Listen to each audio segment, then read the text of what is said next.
புது வீடியோக்கள் வேணும்னா நம்ம யூடியூப் சேனலில் நீங்கள் சப்ஸ்கிரைப் பண்ணுங்கள்.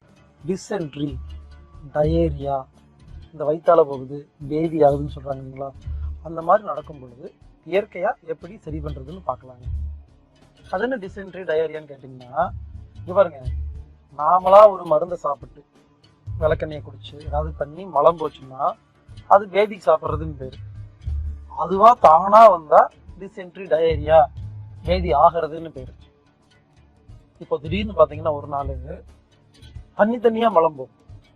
காலை எழுந்திரிச்சோம் 4 தடவை 7 தடவை அப்படியே தண்ணியாக போகும். நம்ம பயந்துருவோம். ஐயோ, காலையிலேருந்து 4 தடவை போகுதே 7 தடவை போகுதே, எதுக்கு பயப்படுறீங்க?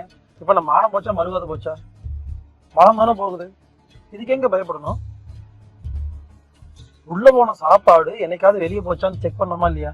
கிடையாது. எங்க நேரம் பார்த்து டைம் பார்த்து சாப்பிட்றோமா இல்லையா? என்னைக்காவது டைம் பார்த்து போயிருக்கிறோமா? நாமளா ஒழுங்கா போகலைன்னா அதுவா தள்ளி விடுறதுக்கு பேர் தான் இப்படி பேதி ஆகுறது. டெய்லி ஒழுங்கா மலம் போறவங்களுக்கு இந்த மாதிரி தண்ணியெல்லாம் போகாது.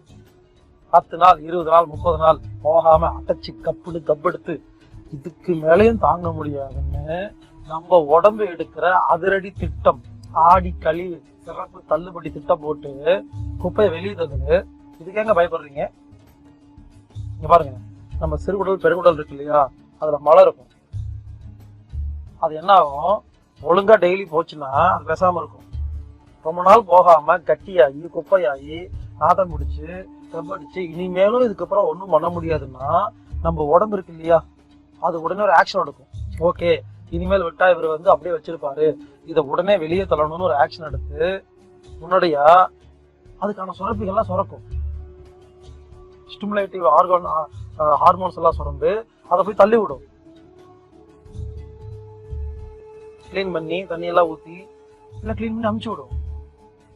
நல்லது தானே? இதுக்கே பயப்படணும்? அந்த தண்ணியா மலம் போகுதா, போகட்டும்.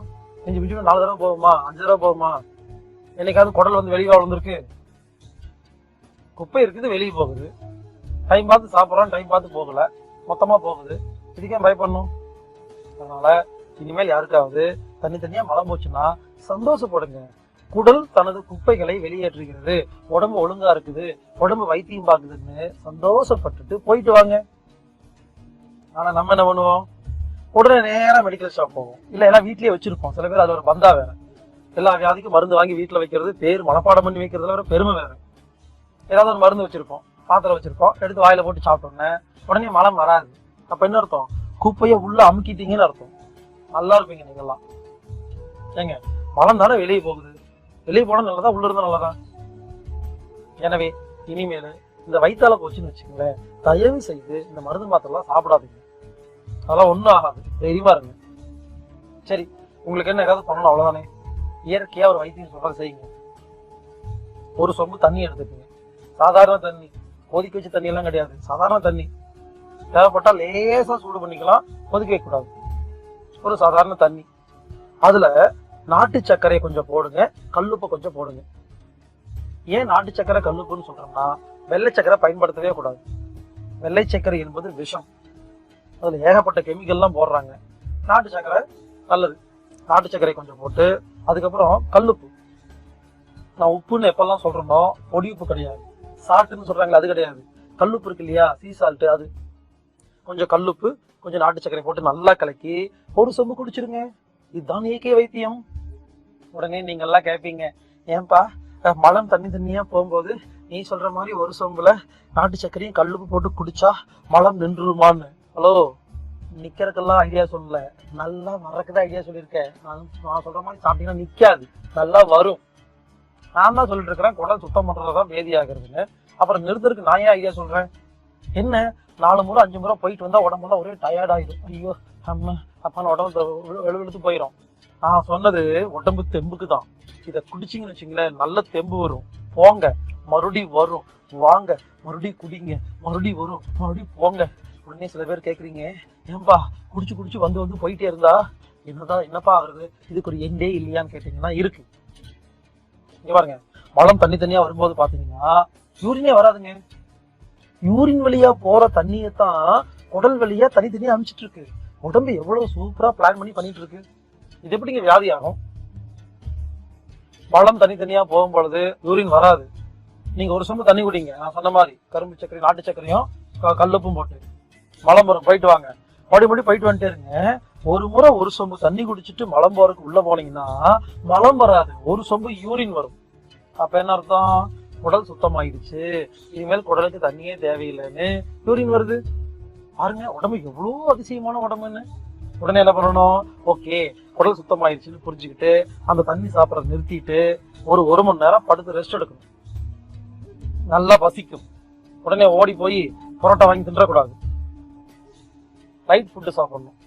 தயிர் சாப்பாடு சாப்பிடலாம், ரசம் சாப்பாடு சாப்பிடலாம், இட்லி சாப்பிடலாம், இடியாப்பம் சாப்பிடலாம், கஞ்சி குடிக்கலாம். குடிச்சிட்டு அன்னைக்கு ஃபுல்லா கொஞ்சம் ரெஸ்ட் எடுத்துட்டீங்கன்னா குடல் சுத்தமாயிருங்க. இதை மட்டும் செஞ்சு பாருங்களேன், அப்பண்டிக்ஸ் வரவே வராது, அப்பண்டிக்ஸ் வலி வரவே வராது, ஹெரண்யா வரவே வராது, குடல் இறக்கம் வரவே வராதுங்க. குடல் எந்த நோயும் வராதுங்க. இந்த அப்பண்டிக்ஸும் ஹிரண்யா வர்றது காரணம் என்னன்னா, குடலில் உள்ள குப்பைகளே காரணம். இந்த குப்பை எடுக்கிறதுக்கு யாருமே ஐடியா கொடுக்காம அப்பண்டிக்ஸ் ஆபரேஷன் பண்றதுக்கு மட்டும் தான் ஐடியா கொடுப்பாங்க. எனவே நான் சொன்ன மாதிரி இனிமேல் யாருக்காவது மலம் தனித்தனியா போச்சுன்னா ஒரு நாள் லீவ் எடுங்க. உங்க குழந்தைக்கு அந்த மாதிரி ஆச்சுன்னு வச்சுங்களேன், ஒரு நாள் லீவ் எடுங்க. நான் சொன்ன மாதிரி செய்யுங்க. அடுத்த நாள் குழந்தை ஸ்கூலுக்கு போகும்போது சாக்லேட் வாங்கி கொடுத்துருங்க. அந்த குழந்தை ஸ்கூல்ல போய் எல்லா குழந்தைகளும் சாக்லேட் தர சொல்லுங்க. அந்த டீச்சர் கேட்பாங்க, நேற்று ஏதோ உடம்பு சரியில்லைன்னு லீவ் போட்டுட்டு இன்னைக்கு ஏன் எல்லாத்துக்கும் சாக்லேட் கொடுக்குறேன்னு கேட்பாங்க. அப்போ அந்த குழந்தைய சொல்லுங்க, எனக்கு நேற்று பேதி ஆச்சு, அதனால சாக்லேட் எடுங்க கொண்டாடுங்கன்னு சொல்லுங்க. கொண்டாட வேண்டிய விஷயத்த போய் நோயின்னு பேர் வச்சுக்கிட்டு யாரெல்லாம் மருந்து சாப்பிடுறீங்களோ அந்த மருந்து தான் குப்பைகளை உள்ளே வைத்து நோய்களை உருவாக்குகிறது. பாருங்க, வயிற்றால போறது வியாதி கிடையாது, உடல் சுத்தம் செய்யற உடம்பு செய்யற ஒரு வைத்தியம். எனவே இனிமேல் யாருக்காவது வயிற்றால போச்சுன்னா ஹாஃப் டே லீவ் போட்டுட்டு ஒரு சொம்புல நாட்டு சர்க்கரையும் கல்லுப்பும் போட்டு கலந்து குடிச்சிட்டு ஃபுல் ரெஸ்ட் எடுத்துட்டு ஃபுல்லா மலமெல்லாம் போய் குடல் சுத்தமாற வரைக்கும் வெயிட் பண்ணிட்டு அதை எதுவும் சாப்பிடக்கூடாது. இட்லி தோசை எடுத்து உள்ள போட்டக்கூடாது, வெயிட் பண்ணணும். ஃபுல்லா மலம் எல்லாம் போய் யூரின் வந்ததுக்கு அப்புறமா பொறுமையா உட்காந்து தயிர் சாப்பாடு சாப்பிட்டு ஒரு நாள் ரெஸ்ட் எடுத்துட்டு அடுத்த நாள் போங்க. உங்கள் குடல் அவ்வளவு தூய்மையாக இருக்கும். குடலில் குப்பை இருந்தால்தான் தோல் வியாதிகள் வரும். ஸ்கின் டிசீஸ், சொரியாசிஸ், எக்ஸிமா சொல்றாங்க இல்லையா, தோல் வியாதி வந்தாவே குடல்ல குப்பை இருக்குன்னு அர்த்தம். எனவே வேதி ஆவது வைத்தியம், உடம்பு குப்பைகளை வெளியேற்றுதுன்னு புரிஞ்சுக்கிட்டு வேதி ஆகும் பொழுது இயற்கை முறையை நீங்கள் பின்பற்றினால் நமது குடலும் உடலும் கண்டிப்பாக ஆரோக்கியமாக இருக்கும். வாழ்வோம் ஆரோக்கியமாக.